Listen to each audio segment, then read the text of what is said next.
Irmãos, o capítulo 10 do Evangelho de João, ele vem trazer uma narrativa, né, uma fala de Jesus muito conhecida.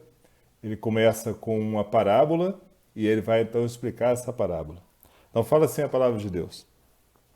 Em verdade vos digo, o que não entra pela porta do aprisco das ovelhas, mas sobre por outra parte, este é ladrão e salteador. Aquele, porém, que entra pela porta, esse é o pastor das ovelhas. Para este o porteiro abre, as ovelhas ouvem sua voz, ele chama pelo nome as suas próprias ovelhas e as conduz para fora.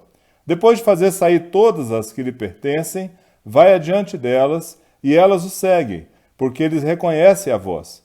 Mas de modo nenhum seguirão o estranho, antes fugirão dele, porque não conhecem a voz dos estranhos. Jesus lhe propôs essa parábola, mas eles não compreenderam o sentido daquilo que lhes falava. Jesus, pois, lhes afirmou de novo: em verdade vos digo, eu sou a porta das ovelhas.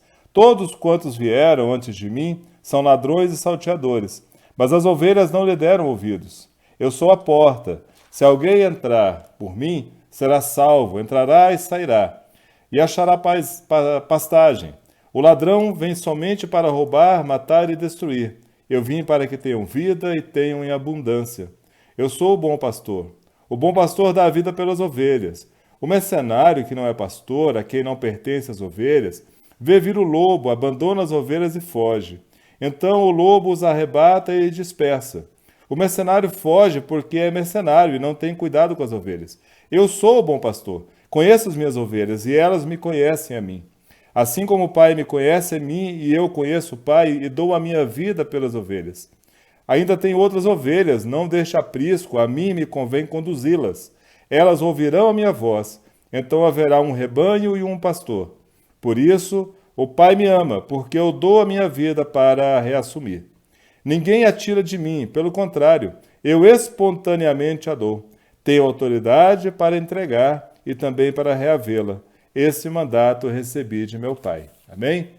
Irmãos, essas palavras de Jesus, ao falar sobre ele ser o bom pastor, no Evangelho de João, elas vêm logo após o milagre da cura do cego de nascença, no capítulo 9. No capítulo 9, nós temos um milagre que o João descreve com detalhes, onde Jesus cura um cego de nascença.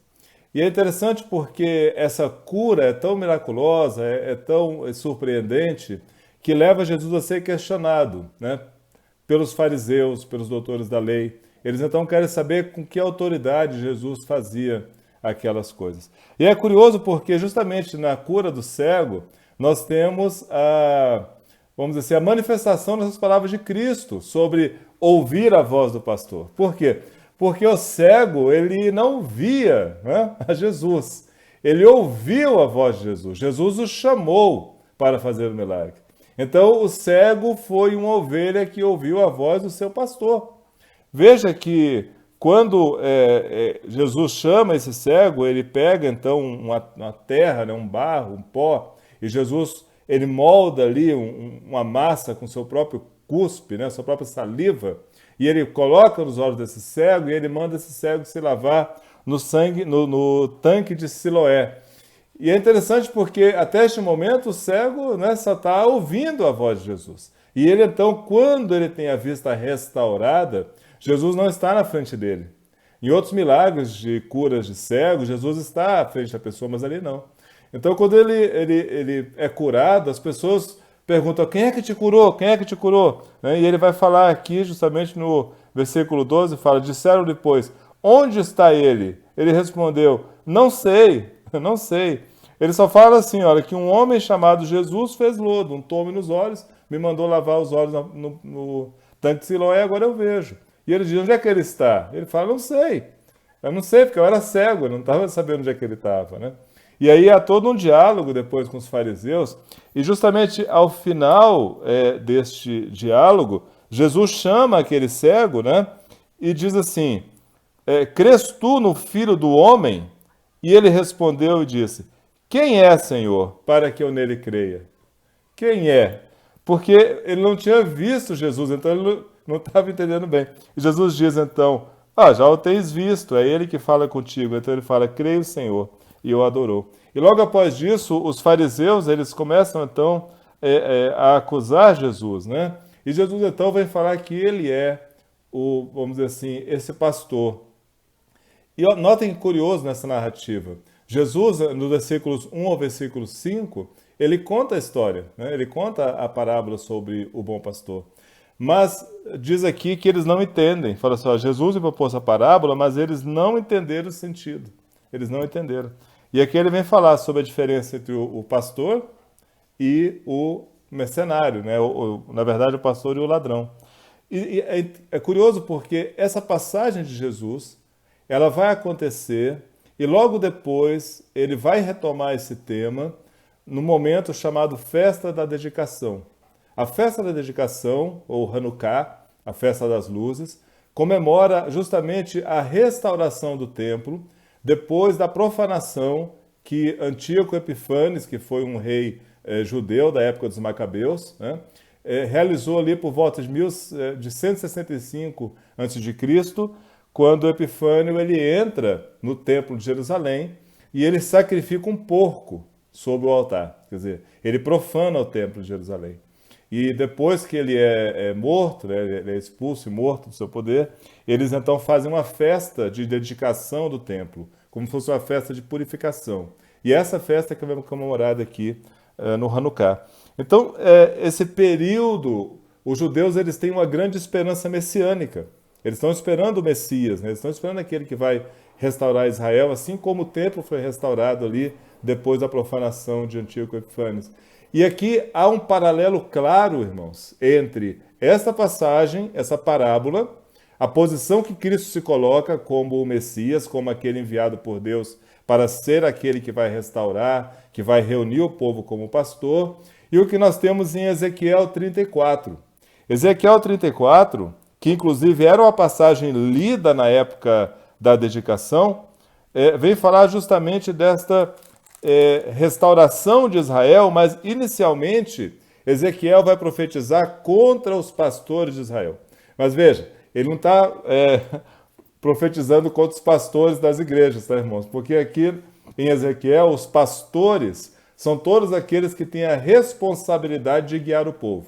Eram sacerdotes, eram o sumo sacerdote, eram os juízes, era o próprio rei da época, os príncipes, ou seja, todos aqueles que exerciam autoridade sobre Israel, sobre o povo de Israel, eles eram os pastores. E Ezequiel vem dizer então que essas pessoas, eles não estavam tratando o povo de Deus, ou seja, as ovelhas, da forma como deveria ser tratada. Eles estavam tratando com justiça. E se você olhar lá no Antigo Testamento, na fala dos profetas, você vai perceber que o principal motivo que os profetas dão para a destruição de Jerusalém, para a destruição do templo, é justamente esta falta de justiça, é justamente esta falta de paz que foi causada ali na terra.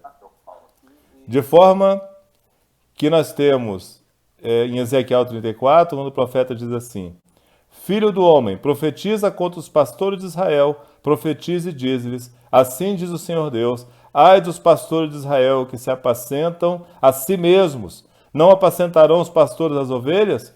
Comeis a gordura, vestivos da lã, degolais o cevado, mas não apacentais as ovelhas. A fraca não fortalecestes, a doente não curaste, a quebrada não ligaste, a desgarrada não tornaste a trazer, e a perdida não buscastes, mas dominais sobre elas com rigor e com dureza. Assim se espalharam por não haver pastor e se tornaram pasto para todas as feras do campo. Então veja, Deus está falando que justamente pela falta de cuidado dos príncipes de Israel, ou seja, dos principais de Israel, naquela época, então, Jerusalém sofreu destruição, o templo foi destruído, tudo se acabou.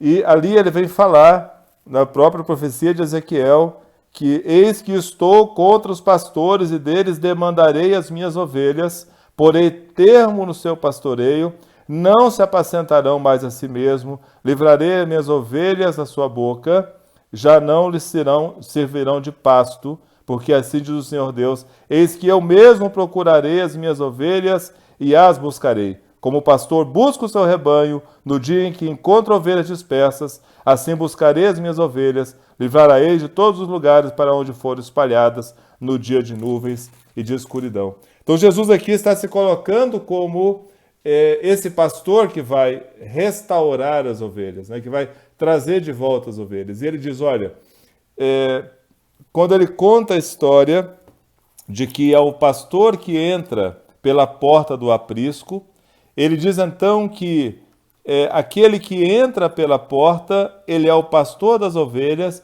porque o porteiro, aquele que cuida do redil, ele reconhece o pastor das ovelhas e deixa entrar. Enquanto aquele que não é, aquele que é o estranho, aquele que quer se aproveitar das ovelhas, ele não entra pela porta principal porque ele é ladrão e salteador. Então, o porteiro, quando vê, ele não vai deixar entrar, então ele vai subir pelos muros. O que Jesus está dizendo para aquele povo, para aqueles fariseus, para as pessoas que ouviam, era que ele vinha com autoridade. Ele diz, olha, eu não estou aqui usurpando nada. Eu não estou aqui pulando o muro, eu não estou aqui pulando a cerca. Eu não sou um ladrão, eu não sou um salteador, eu sou um pastor. E ele fala, então, a seguir, quando eles não entendem, então ele vai explicar esta parábola. E ele diz, eu sou a porta. Se alguém entrar por mim, será salvo, entrará, sairá e achará pastagem. Veja, irmãos, nós temos que distinguir aqui. Quando Jesus diz que ele é a porta, ele não é a porta do redil, que antes ele está falando lá, o pastor entra pela porta do redil, tá? A cancela, né? A porteira do redil. Jesus não é a porteira, Jesus não é a porta. Essa expressão, eu sou a porta, para o leitor da época, e para aquele que entendia o costume de rebanho de pastoreio da época, Jesus é o pastor que vai à frente. Tá? O chamado à porta aqui é justamente aquele que lidera o rebanho.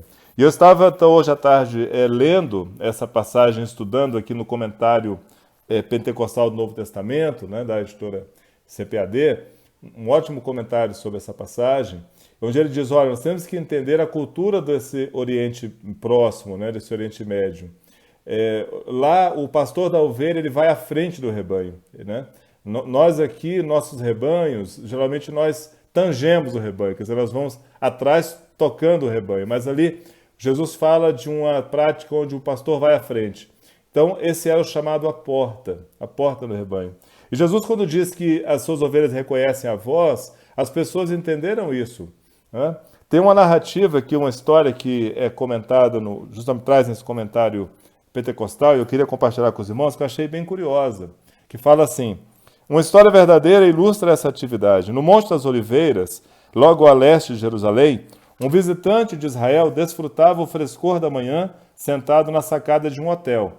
Ele ficou surpreso quando viu meninos pastores com seus rebanhos vindo de várias partes da cidade, só para se reunirem num campo aberto bem ao lado do hotel. Juntos, eles partiram para os montes a leste em busca de pasto para o dia. À noitinha, esse mesmo grupo de ovelhas voltou para o mesmo campo. Sob as vistas do visitante observador, os pastores se afastaram dos rebanhos reunidos e assumiram posições ao redor, mas de longe dos rebanhos. De repente, os pastores, um por um, começaram a chamar seus respectivos rebanhos. A ovelha respondia correndo para o seu pastor. Cada rebanho foi para casa passar a noite. Olha que imagem bonita que o comentário aqui nos traz, de uma história registrada. Vários pastores, meninos pastores, né? Eles traziam seus rebanhos, os rebanhos se uniam em um só e iam em busca de pastagem. Mas no fim da tarde, esses rebanhos todos reunidos, quando eles se afastavam e eles gritavam, as ovelhas reconheciam a voz, e então eles iam se separando, cada um se separando do rebanho e indo em direção ao seu pastor e seguindo então para casa. Então, Jesus está dizendo isso para os fariseus, olha, no passado, assim como vocês leem na lei, como vocês leram em Ezequiel, os pastores de Israel, eles estavam mais interessados em arrancar a gordura das ovelhas, estavam mais interessados na comida, né, em devorar as ovelhas e usar a lã dessas ovelhas. Eles não cuidavam das ovelhas caídas, eles não se importavam com as ovelhas feridas. Eles só queriam saber da cevada, eles só queriam saber da ovelha gorda, eles só queriam saber de explorar. E então veio o juízo sobre o povo.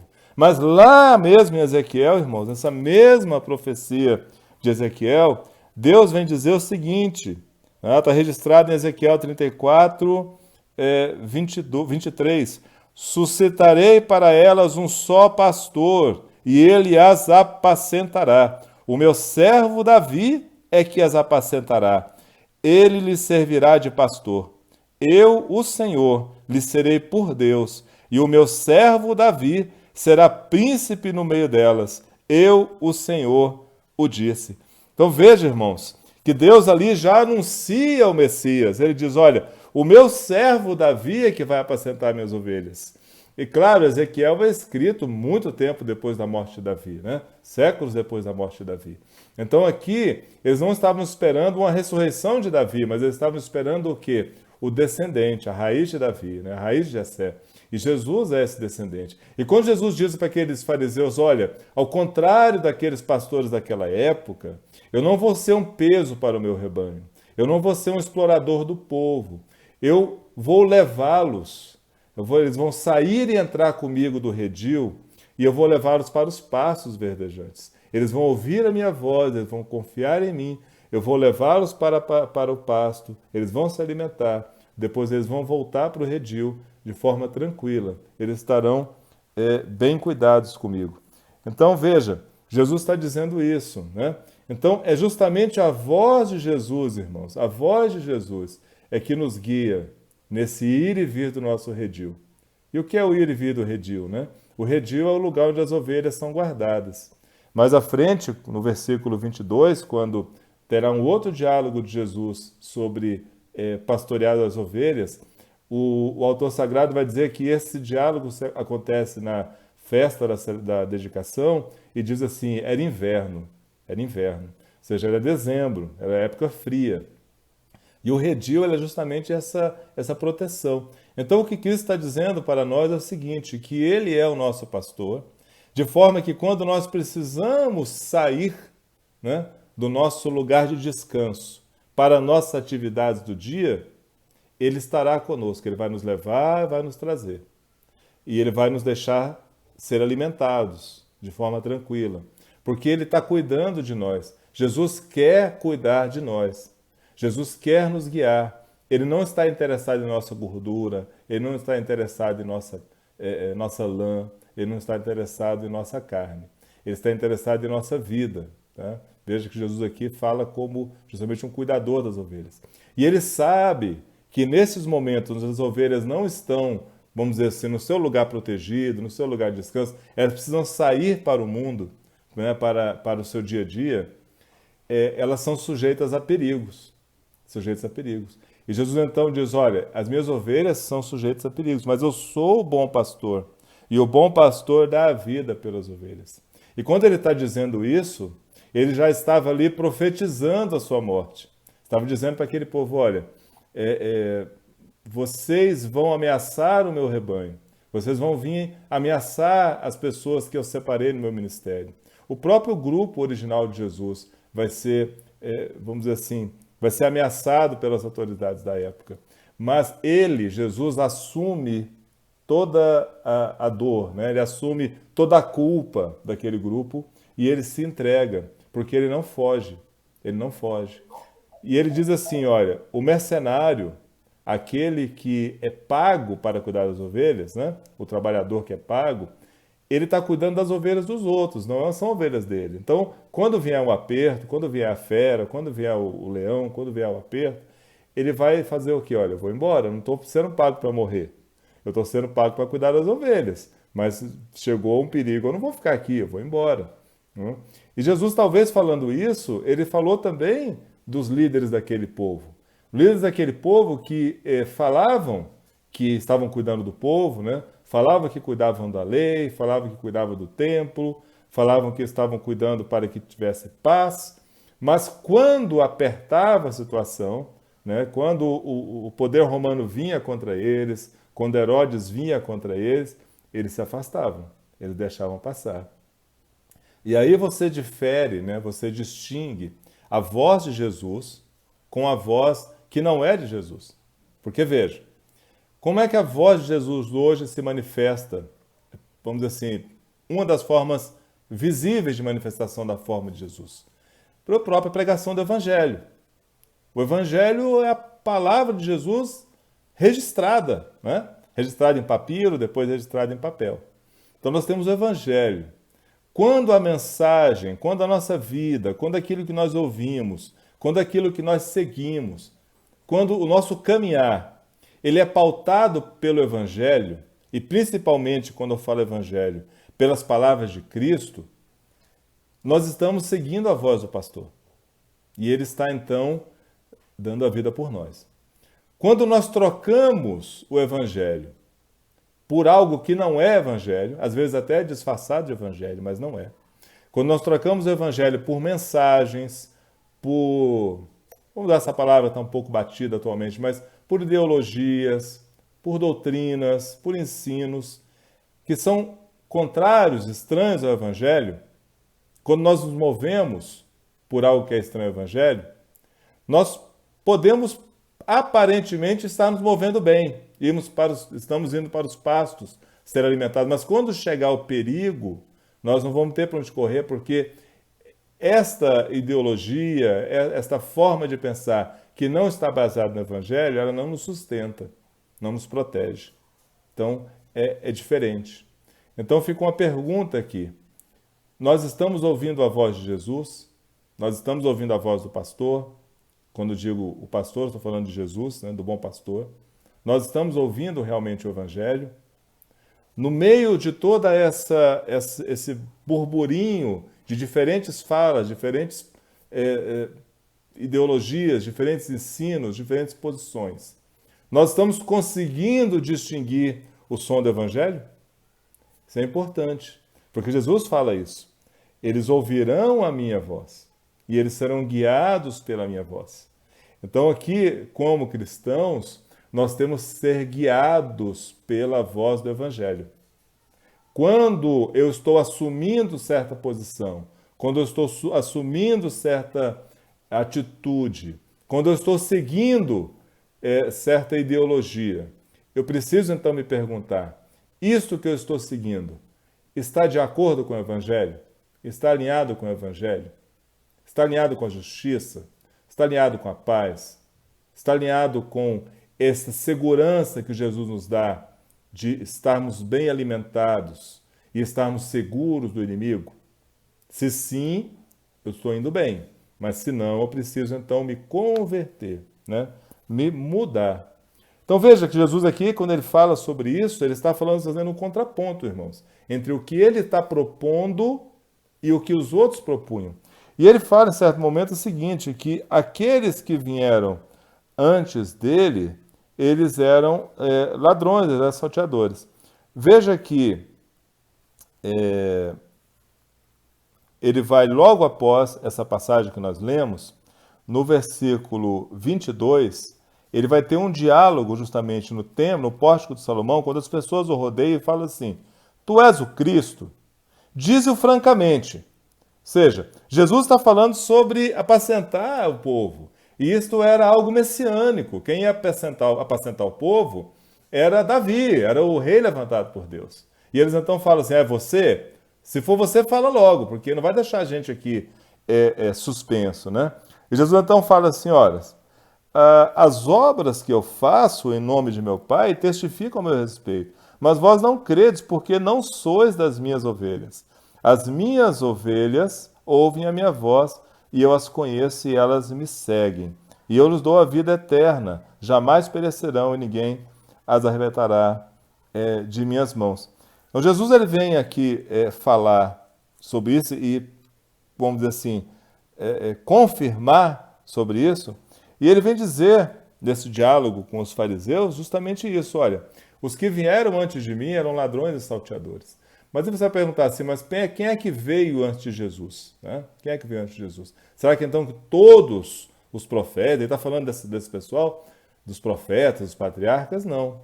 Jesus está se colocando na seguinte posição, irmãos. Quando vocês leem o cenário da época, né, daquele primeiro século dessa era comum, você vai ver que muitos movimentos messiânicos surgiram ali. Né? Tem alguns livros muito bons sobre isso, falando sobre movimentos sociais, até movimentos de banditismo, né? que aconteceu naquela época, de pessoas querendo assumir essa posição messiânica. Então, algumas pessoas entendiam que Jesus era um desse. Era mais um agitador que estava vindo cumprir vamos dizer assim, juntar um grupo para tentar tomar o poder. Mas Jesus fala, não, eu não estou aqui justamente por poder. Eu estou aqui para dar a minha vida. Eu estou aqui para morrer. É diferente. Eu não estou aqui para fazer um grupo, para esse grupo tomar. Não, eu estou aqui para fazer um grupo porque eu estou recriando a realidade. Eu estou recriando a aliança. Né? Eu estou trazendo uma nova realidade. Ou como ele mesmo diz, estou fazendo nova todas as coisas. Então Jesus ele é essa pessoa que vem e vai nos unir em torno dele. Né? Por isso é a importância de nós entendermos essa questão da voz de Jesus. E quando Jesus diz, olha, eu tenho ovelhas que não são desse redil, são ovelhas que são de outro redil. Então Jesus está dizendo justamente sobre a mensagem, vamos dizer assim, global do Evangelho. Né? Quer dizer, o Evangelho de Jesus ele é aquele que consegue alcançar culturas muito diferentes, pessoas muito diferentes, realidades muito diferentes. De forma que você vai ter, inclusive, vamos dizer assim, a forma de cultuar, a forma de adorar a Deus, até um pouco diferente, dependendo do país que você esteja, da região que você esteja, até da denominação que você esteja. Mas o que há em comum, irmãos, é a voz única, a voz do pastor, a voz de Jesus. Né? Ou seja, isto é muito importante para nós. Isto é muito importante para nós. Porque, vamos dizer assim, o inimigo, e quando eu digo inimigo, eu não estou só personificando na figura de Satanás, mas estou dizendo de todas as forças que querem ir contra Jesus, contra o que Jesus representa, de libertação, de justiça, de perdão, de vida nova. Todas essas forças, muitas vezes elas se disfarçam da voz do Senhor Jesus, se disfarçam. E nós precisamos ter ouvidos de ovelha, ouvidos sensíveis, para perceber justamente as diferentes nuances, né? As diferentes, vamos dizer assim, a fala real do pastor. E veja que Jesus aqui, no versículo 18, a encerrar essa primeira parte, ele vai falar algo bem interessante. Ele diz, olha, ninguém atira de mim, falando da sua própria vida. Pelo contrário, eu espontaneamente a dou. Tenho autoridade para entregar e também para reavê-la. Esse mandato recebi de meu Pai. Então, Jesus está dizendo aqui no Evangelho de João que ele recebeu essa missão do Pai, de dar a sua vida, e ele não deveria ter medo de dar a sua vida, porque ele iria então reavê-la. Porque a vida não seria tirada dele, a vida seria doada por ele. E isso aqui é importante entendermos essa autoridade de Jesus. Tá? Porque Jesus ele aparentemente é derrotado na cruz. Só que ali, na verdade, é uma grande vitória. Por quê? Porque ele se entrega. Né? Não é porque ele foi finalmente capturado. É porque chegou a hora dele se entregar. Se entregar em sacrifício na cruz. E isso, então, quer dizer que Jesus ele não pode ser controlado. Jesus não pode ser domado. Jesus ele é Senhor, ele é dômino, é dominador, ele é essa autoridade, né? Ele é pastor e Senhor. Então ele controla tudo. Nós não conseguimos controlar Jesus. Ele que controla. Hoje, dia 31 de outubro, nós rememoramos, né, comemoramos o dia da Reforma Protestante. O dia da Reforma Protestante tem um pouco a ver com esse cenário que Jesus passa sobre pastoreio, sobre pastores que exploram. Por quê? Porque quando, 500 e poucos anos atrás, quando houve o início da chamada Reforma, né, nós tínhamos ali uma situação onde a igreja cristã dominante da época, ela estava, vamos dizer assim, escravizando o povo, usando a fé daquele povo, na venda de perdão dos pecados, venda de indulgências, né? Para levantar dinheiro para a construção da Basílica de São Pedro em Roma, a igreja tinha aumentado, então, a sua necessidade de arrecadação. E eles estavam começando, então, a vender perdão dos pecados. Você conseguia por uma oferta, você conseguia então o perdão dos seus pecados. E Lutero se levanta contra isso. Os príncipes alemães apoiam Lutero nessa luta, né? E então você tem ali o momento onde ele prega as suas teses, né, 95 teses, ou seja, 95 questionamentos sobre a venda das indulgências. E esse dia é o dia 31 de outubro, que é comemorado até hoje como o dia da Reforma Protestante. Mas veja, o que nós temos ali? Nós temos ali o povo de Deus sobre um domínio religioso que tinha tomado conta da própria igreja da época, né? A igreja estava escrava desse domínio, dessa questão religiosa, dessa necessidade, né, de arrecadação, dessa necessidade de construir grandes monumentos, né, de se impor sobre o povo.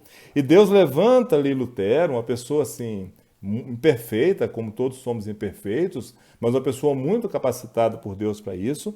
E ele então nos traz essa verdade de que a justificação, né, de que o perdão dos nossos pecados, ele é pela fé em Cristo, e não pela compra de algum tipo de papel ou de algum tipo de bênção. E então ele começa esse movimento, e esse movimento então é incontrolável, porque é assim que Deus faz, né? Deus então renovou todas as coisas daquela época. A própria Igreja Católica Romana, que teve que reagir à reforma, ela teve que se reorganizar, ela teve que mudar muito suas atitudes, justamente para poder fazer frente a essa reforma que Deus levantou. E veja então que a reforma protestante é sobre isso. É sobre nos libertar de situações de opressão, nos libertar desses pastores que querem então arrancar o couro, né, arrancar a gordura das ovelhas. Quando eu falo pastores, estou falando das lideranças da época, tanto civis quanto eclesiásticas. E então Deus trazer, baseado no Evangelho, baseado na verdade do Evangelho, uma nova forma, né? Ou retornar pelo menos àquela forma mais primitiva de culto a Deus. E então eu me pergunto se hoje, quando comemoramos a reforma, também não temos necessidade desse tipo de mover de Deus, desse tipo de lembrarmos de onde nós viemos. E quando eu digo de onde nós viemos, não estou dizendo nem da reforma, estou falando do cristianismo original, de Jesus com seus apóstolos, né? Lembrar da simplicidade e da eficiência do Evangelho. Neste mundo onde a venda de indulgências, a venda de perdão, ela infelizmente aparece mais no meio, vamos dizer assim, não católico do que no meio católico. Parece que os católicos aprenderam um pouco mais com a reforma do que boa parte do nosso povo, que ainda se coloca nessas situações de servidão, de escravidão, né, de trocar a simplicidade do evangelho pela verdade de algumas lideranças. Mas Deus fala aqui no seu evangelho que Jesus é o pastor que nos liberta disso. Jesus é o pastor que nos liberta disso. Algumas semanas atrás, nós estávamos reunidos na casa do pastor Ciro, e então nós começamos a compartilhar, né, havia outros irmãos presentes, assim, o que nos chamava a atenção na casa de oração, né? Por que estávamos ali? E algo que foi unânime nas falas foi a fidelidade ao Evangelho. A fidelidade ao Evangelho. A certeza que você está ali ouvindo o Evangelho e que você não está ali sendo vítima de um sistema que quer arrancar sua pele, arrancar sua gordura, arrancar sua carne. Você está ali para ouvir o Evangelho. Esse era o centro. Então, nesse dia de hoje, comemoramos esta reforma protestante, que possamos também nos lembrar sempre disso, da voz do pastor, da voz de Jesus. Quando as palavras que entram nos nossos ouvidos, né, ou aqueles que não ouvem, entram pelos nossos olhos, estiverem muito diferente do Evangelho, estiverem muito diferente da forma com que Jesus lidava com as situações, vamos levantar nossas orelhinhas de ovelhas e vamos tentar distinguir a voz do nosso bom pastor. Amém?